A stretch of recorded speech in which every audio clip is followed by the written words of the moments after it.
Ada ceramah terbaru dari Bapak Nusron Wahid yang membahas nyinggung-nyinggung tentang Klan Habib Alwi.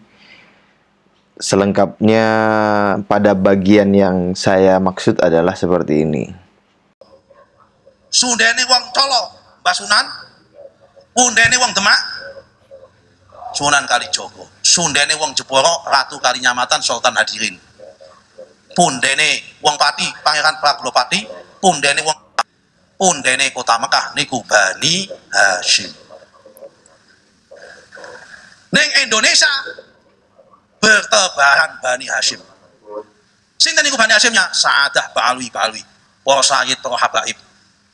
Sing sekarang lagi diragukan oleh Imaduddin sambungan nasabnya. Bagaimana Mas? Kalau saya pribadi punya pendapat, barang siapa wong sing biasane rajin maca selawat, wong sing gaene rajin nyebut namane Kanjeng Nabi, wong sing biasa rajin melafalkan kalimat Nabi, sing biasa nyebut Kanjeng Nabi, sing biasa mencintai Kanjeng Nabi, sing biasa merindukan Kanjeng Nabi, insya Allah orang itu dicintai dan dirindukan oleh Kanjeng Nabi. Dan saya yakin kalau ada orang yang mencintai Kanjeng Nabi, begitu dia memegang sesuatu, pasti sudah terasa ini ada darah Nabi atau tidak. Kita mencintai istri kita, mencintai pacar kita, baru jarak jauh itu kita udah tahu baunya parfumnya istri kita. Mosok saya ngaku mencintai Kanjeng Nabi, tapi tidak bisa merasakan di mana di situ ada baunya darahnya Rasulullah Shallallahu Alaihi Wasallam. Cuma wae Pak. Jadi nggak usah dibuat polemik jauh-jauh itu. Tentu itu videonya hanya cuplikan, tidak panjang, tidak utuh, karena tidak mungkin saya cuplik semuanya. Bukan mencuplik kalau mengambil keseluruhan isi video. Silakan untuk selengkapnya bisa tonton di akun YouTube yang dimaksud. Jadi ada beberapa rekan atau beberapa kiai yang mengomentari dari ceramah Bapak Nusron Wahid itu. Saya dengarkan ceramah beliau, itu sudah benar. Ceramah Bapak Nusron Wahid itu sudah benar bahwa Bani Hashim, bahwa Klan Habib Alwi itu Bani Hashim. Beliau tidak menyebutkan Klan Habib Alwi itu sebagai cucu Nabi. Bukan, ya Bani Hashim gitu. Itu udah benar itu. Udah. Bahwa bahwa yang disebutkan oleh Bapak Nusron Wahid hanya satu, yaitu Klan Habib Alwi, itu tidak menegasikan bahwa terah Bani Hashim atau Quraisy lah, Bani Hashim atau Quraisy itu juga terdapat pada kelompok-kelompok atau suku-suku yang ada di Nusantara. Saya ingin memflashback ceramah dari Gus Ketum bahwa kurang lebihnya ya, bahwa di orang Nusantara itu senang yang begitu loh, senang mengambil berkah dengan menikah dengan para sadah, para sayyid, para syarif gitu. Sehingga di Indonesia ini sudah tidak jelas, sudah campur baur, tidak jelas.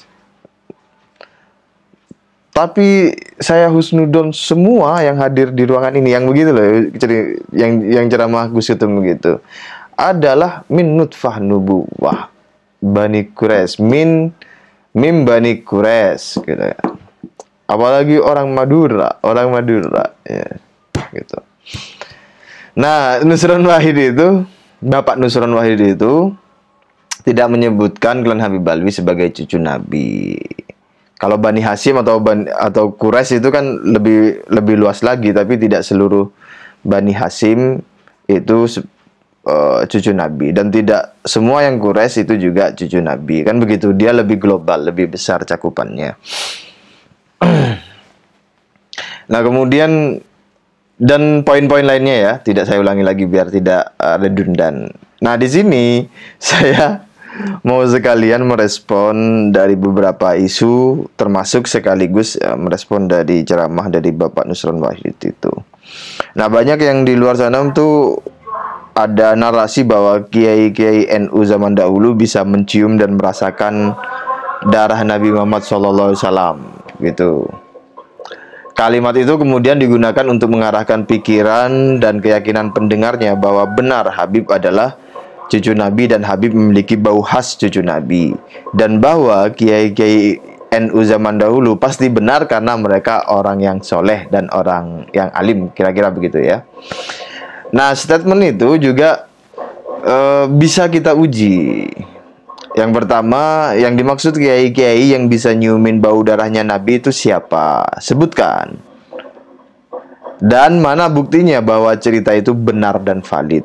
Jangan-jangan hanya desas-desus, kabar burung, cerita-cerita yang aslinya tidak begitu, kemudian karena melalui proses estafet dari mulut ke mulut, akhirnya terjadi bias-bias yang membesar-besarkan atau mengglorifikasi atau melebih-lebihkan cerita itu. Jangan-jangan begitu. Makanya itu harus dibuktikan kebenaran dan kevalidannya. Jikapun benar satu atau dua kiai yang begitu, ini andai benar ya, maka tidak bisa dan tidak boleh digeneralisasi bahwa seluruh kiai NU atau bahkan seluruh tokoh di Nusantara ini menyatakan hal yang sama dengan pernyataan 1 sampai 2 kiai itu. Dengan melakukan itu, pikiran kita mengeneralisasi dan menciptakan keyakinan-keyakinan palsu. Lebih lanjut, jikapun benar ada 1 sampai 2 kiai yang begitu, kasaf olfaktori kalau istilah saya ya, kasaf olfaktori, penciuman atau kasaf kinestetik lah, atau kasaf vibrasi yang mongol lah nanti ya. Andai pun benar, memangnya kiai itu nabi? Apakah kiai itu nabi? Memangnya rasul? Apakah kiai yang bisa konon katanya bisa menciumi bau darah nabi itu, kiai itu adalah rasul? Memangnya dia Allah? Sejak kapan kiai atau ulama atau orang manusia umum, siapapun apapun dengan gelarnya ya, Sayyid, Syarif dan siapapun itu, sejak kapan mereka disebut jadi nabi atau rasul? Itu sama dengan bias-bias pemikiran yang ada di proses komunikasi sosial kita. Umpamanya ada orang bertanya, Pak Astut, bagaimana menurut Islam hukumnya A? Kemudian Pak Astutnya menjawab, menurut Islam hukum A adalah bla bla bla bla bla. Apa benar cara menjawab seperti itu atau konstruksi menjawab itu? Salah. Mengapa? Karena jika cara menjawabnya begitu, maka sang Pak Astut itu memposisikan dirinya sebagai Islam itu sendiri. Loh, yang paling bisa mengklaim dan merepresentasikan Islam itu ya hanya Rasulullah Muhammad SAW. Kalau yang lain tidak bisa mengklaim bahwa menurut Islam itu begini, loh, tidak bisa sebenarnya ya. Secara hakikatnya itu tidak bisa. Yang bisa itu hanya Rasulullah. Maka cara menjawab yang tepat, benar, itu adalah berdasar apa yang saya pelajari dari ilmu-ilmu yang ada di dalam khazanah keislaman. Jawabannya begini. Nah, itu yang tepat tuh begitu. Tapi karena di proses komunikasi itu ada ya banyak bias-bias, deletion, generalisasi, dan lain sebagainya, maka dia disingkat menjadi di dalam Islam hukum A adalah gitu. Sehingga orang yang memberi pendapat itu memposisikan dirinya sebagai Islam itu sendiri, padahal maksudnya tidak begitu. Nah, itu tentang bias-bias komunikasi dan bias-bias cara berpikir. Lalu ada juga yang bilang kiai-kiai zaman dulu itu sudah pasti benar karena dia soleh. Nah, itu harus diuji juga, soleh itu apa sih? Maksudnya banyak ritualnya atau bagaimana? Tetapi yang saya pahami dari kalimat-kalimat semacam itu adalah orang yang soleh adalah orang yang banyak ritualnya, tekun dan istiqomah ritual, kan begitu kan? Bisa kita simpulkan, jadi kalau orang tekun dan istiqomah melakukan ritual, maka setiap pikiran dan ucapannya pasti benar, kan begitu akhirnya. Jika membasiskan argumen itu dari apa yang dikatakan oleh sebagian masyarakat atau budak-budak klan Habib Balwi itu. Nah, seperti Pak Nusron Wahid itu yang mengaku dirinya sebagai santri dari Mbah Maimun Zubair. Nah, saya kutipkan aja saya kutipkan salah satu ceramah atau ujaran dari Mbah Maimun Zubair dan juga diungkapkan oleh Gus Baha, yang kurang lebihnya adalah substansinya, orang bodoh yang ahli ritual itu ngerusak. Jadi tidak bisa tingkat ketekunan atau kuantitas ritual seseorang itu kemudian menjamin seseorang itu pasti benar ucapan, pikirannya, perbuatannya, atau pasti baik ucapan, pikiran, dan perbuatannya. Itu tidak bisa begitu. Malah orang bodoh yang ritualnya banyak, yang ahli ritual, itu malah ngerusak. Itu dalam bahasa saya ya. Kalau dalam bahasa Gus Baha atau Mbah Maimun, seingat saya adalah orang bodoh yang ahli ibadah. Jadi ahli ibadah, bukan ahli ritual. Kalau saya menggunakan diksi ahli ritual, yang ahli ibadah. Karena itu ahli ibadah dan ahli ritual itu di dalam komunikasi sosial kita itu apa ya, tidak jelas penggunaannya di dalam ketika diterima oleh persepsi masyarakat atau pendengar. Ahli ibadah yang tepat itu adalah ahli ritual, karena kerja pun, kerja mencari uang halal, tolabul halal, itu juga ibadah. Maka yang tepat maksudnya adalah ahli ritual, begitu. Nah, saya tidak panjang-panjangin di situ. Tapi kita kembali ke tentang, kalau kata Pak Nusron Wahid itu, orang yang ahli sholawat dan rindu Rasulullah itu bisa tahu seseorang yang mengandung darah Nabi atau bukan, kira-kira begitu ya.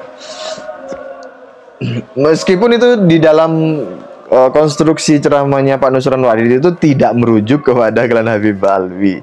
Itu hanya sebagai apa ya, godaan-godaan dari Pak Nusron Wahid yang sebenarnya arahnya adalah, lah ngapain kamu itu sibuk-sibuk sampai repot-repot begitu? Kan kita bisa tahu dengan cara yang sederhana bahwa klan Habib Balwi itu bukan cucu Nabi. Kira-kira begitu maksudnya. Tidak saya perpanjang di situ. Cuma ya itu, memang kalau orang-orang NU itu seni komunikasinya, seni retorikanya itu ya begitu, itu ambigu ya opong, sampai saking ambigunya sampai nggak jelas begitu. Ya kalau nggak ngerti dinamika dan keusilan, ya saya menyebutnya keusilan, dinamika, keusilan, kecerdasan orang-orang NU. Maksudnya orang-orang NU ini yang bukan yang tidak cerdas, bukan yang tidak cerdas ya, yang cerdas-cerdas maksud saya. Ya begitu itu. Tapi saya tidak perpanjang di situ. Saya mau balik ke tentang kasaf al-faktori lah, bisa merasakan atau kasaf-kasaf dalam wilayah-wilayah lain. Nah, begini, kenapa budak-budak Habib dan Pak Nusron Wahid lah, kalau kita masukkan Pak Nusron Wahid ya, itu nggak histeria atau nggak fanatik dengan Syekh Fadil Al-Jilani atau Syekh Dr. Yusri Jabr Al-Hasani. Beliau datang ke Indonesia, kenapa tidak disambut gegap gempita dengan glorifikasi seperti yang dilakukan oleh budak-budak ke klan Habib Alwi, ke Umar bin Kapit itu. Kenapa? Kenapa tidak begitu? Padahal beliau berdua adalah Sayyid Syarif. Kalau Syekh Fadil Al-Jilani itu mungkin sebagian orang agak kenal. Tapi kalau yang Syekh Dr. Yusri Jabr Al-Hasani itu tidak terkenal di Indonesia. Maksudnya tidak tidak terkenal banget gitu. Hanya golongan-golongan tertentu yang kenal itu. Belum populer lah. Padahal beliau Sayyid Syarif. Itu begitu. Kenapa? Kok budak-budak Habib seperti umpamanya Pak Nusron Wahid enggak histeria dan enggak fanatik ke kedua Sayyid Syarif itu? Kenapa kalau ke Habib budak-budak Anda fanatik dan histeria? Kenapa begitu? Bagaimana mekanisme psikologinya? Nah, itu karena klan Habib Alwi itu membuat iklan-iklan, branding-branding, marketing-marketing yang mengasosiasikan bahwa dirinya itu adalah cucu Nabi. Sehingga ia dengan segala doktrinnya wajib dicintai, wajib dihormati. Kalau tidak cinta Habib, tidak hormat Habib, murtad, kafir. Kalau cinta Habib, kalau hormat Habib, kalau membantu Habib nanti akan disayang Rasulullah, mendapat syafaat, akan dibalas budinya oleh Rasulullah, dan seterusnya dan seterusnya. Karena ada konstruksi itu. Sedangkan Syekh Fadil Al-Jilani, Syekh Dr. Yusri Jabr Al-Hasani nggak begitu, biasa aja. Dan malah ya tidak menggembar-gemborkan nasabnya di ruang publik. Nah, mekanisme psikologi ini sama dengan mengapa fans K-pop itu histeria. Histeria, menangis, cinta banget. Ya itu sama. Karena ada sebuah konstruksi persepsi psikologi yang disebarkan oleh corporate, yang disebarkan oleh manajemen K-pop itu, manajemen band-band itu. Nah, sedangkan Syekh Yusri Jabr Al-Hasani, Syekh Fadil Al-Jilani atau Sayyid Syarif lainnya itu tidak melakukan itu. Jadi kalau orang histeria atau fanatik dengan Habib itu bukan tanda bahwa di dalam tubuh Habib itu ada cucu Nabi, bukan. Itu tanda konstruksi persepsi, konstruksi doktrin, konstruksi propaganda itu sudah merasuki kesurupan itu. Tandanya itu. Tentu ini nyicil-nyicil ya. Kalau mau diulik, dielaborasi lebih dalam lagi nanti akan lebih panjang lagi. Tapi kita tidak punya waktu sepanjang itu. Kemudian kalau di Indonesia yang cucu Nabi itu diantaranya, ini diantaranya ya, yaitu Trah Keraton Jogja dan pengasuh Ponpes Sidogiri Kiai Fuad Nur Hasan itu dan keluarganya dan seterusnya. Itu kan jelas ada bukti syahadah nasabnya. Artinya kan begini, sejak dulu cucu Nabi itu ada di sekitar kita, ada di sekitar Anda, dan di sekitar kiai-kiai yang Anda anggap sakti itu, yang kiai-kiai zaman dahulu yang diceritakan bisa mencium bau darah Nabi atau bisa mengetahui getaran gitu. Wesh. Pertanyaannya, kok kiai-kiai yang Anda anggap sakti dan pasti benar itu nggak bisa mencium bau darahnya Nabi di Trah Keraton Jogja dan di keluarga Ponpes Sidogiri?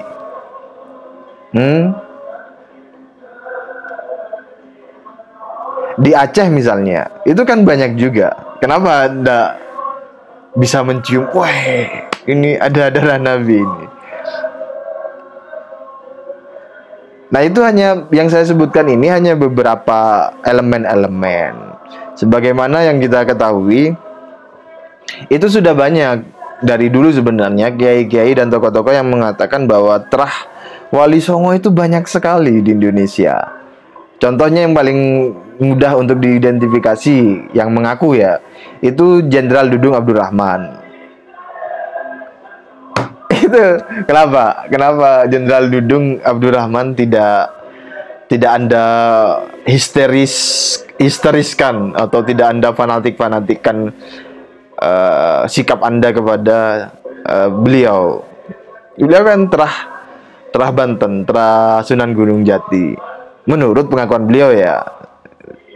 Atau kemarin itu di salah satu acara ada yang jenderal yang mengatakan Terah Wali Songo itu ya banyak sekali, jutaan di Indonesia ini, kan begitu. Ketua Naat juga, bukan Ketua Naat, Kiai siapa itu namanya ya, yang bagian nasab itu di Naat, itu mengatakan bahwa belasan juta. Terah Wali Songo itu di Indonesia belasan juta. Di Muhammadiyah Mbah Dahlan itu Terah Wali Songo. Nah, keturunannya masih ada sekarang itu. Di Muhammadiyah, bukan Habib loh ya. Mbah Dahlan itu bukan Habib. Kesalahpahaman itu harus kita mulai kita evaluasi, koreksi sekarang. Mulai sekarang. Di Muhammadiyah itu ada banyak. Kan masalahnya di situ. Masalahnya itu budak-budak Klan Habib Alwi, termasuk yang kiai-kiai yang menjadi budak Habib itu, di dalam pikirannya adalah cucu Nabi itu adalah Habib. Habib adalah kata ganti atas frase cucu Nabi. Satu-satunya cucu Nabi di dunia adalah Habib. Yang lain bukan. Itu kalau kita ini bukan statement saya ya. Saya mengartikulasikan isi pikiran dari kiai-kiai dan budak-budak Klan Habib Alwi itu, kiai-kiai yang menjadi budak-budak dan budak-budak Klan Habib Alwi itu. Kan banyak, bahkan Houthi di Yaman itu yang lagi perang itu, menurut Kiai Imad itu terkonfirmasi sebagai cucu Nabi. Kenapa ndak tanda kutip menyembah-nyembah mereka atau menyembah-nyembah Terah Wali Songo misalnya, atau menyembah-nyembah keturunan Mbah Dahlan di Muhammadiyah dan lain sebagainya, Keraton Jogja, Keraton Cirebon, Gus Abbas misalnya, dan lain sebagainya ya. Ini hanya beberapa yang disebutkan, hanya beberapa yang saya sebutkan. Bahkan Gus Ketum itu udah bilang di Nusantara ini udah nggak karu-karuan campur baurnya darah itu. Nah, yang tidak bisa campur baur itu ya Klan Habib Alwi itu. Jadi sebenarnya Gus Ketum itu mau ngomong hampir seluruhnya masyarakat Nusantara ini adalah min nutfah nubuwah, kecuali Klan Habib Alwi. Nah, maunya tuh begitu. Cuma kan bahasanya memang bahasa-bahasa diplomatis, metafor bagaimana begitu ya. Itu banyak juga orang yang salah paham dengan serial ceramah dari Gus Ketum itu. Tapi ya enggak apa-apa juga. Memang sudah dipersilahkan untuk Gus Ketum diomong-omongin begitulah. Beliau sendiri yang ngomongkan di ceramahnya. Jadi itu begitu ya. Kemudian begini lagi. Jadi apakah hanya kiai-kiai NU zaman dahulu yang sakti-sakti? Umpamanya ini ya, umpamanya lah, berdasarkan basis argumen dari Pak Nusron Wahid, budak-budak kiai-kiai yang menjadi budak dan budak-budak Habib Alwi. Ulama-ulama di luar negeri, umpamanya di Arab Saudi, Maroko, Mesir, Uzbekistan dan lain sebagainya itu ya.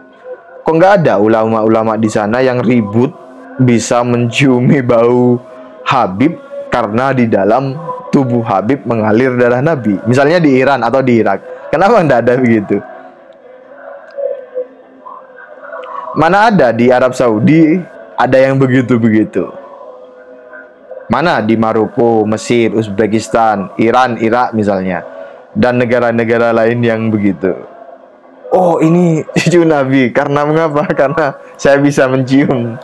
Saya kasaf olfaktori, kasaf kinestetik, vibrasinya, wes.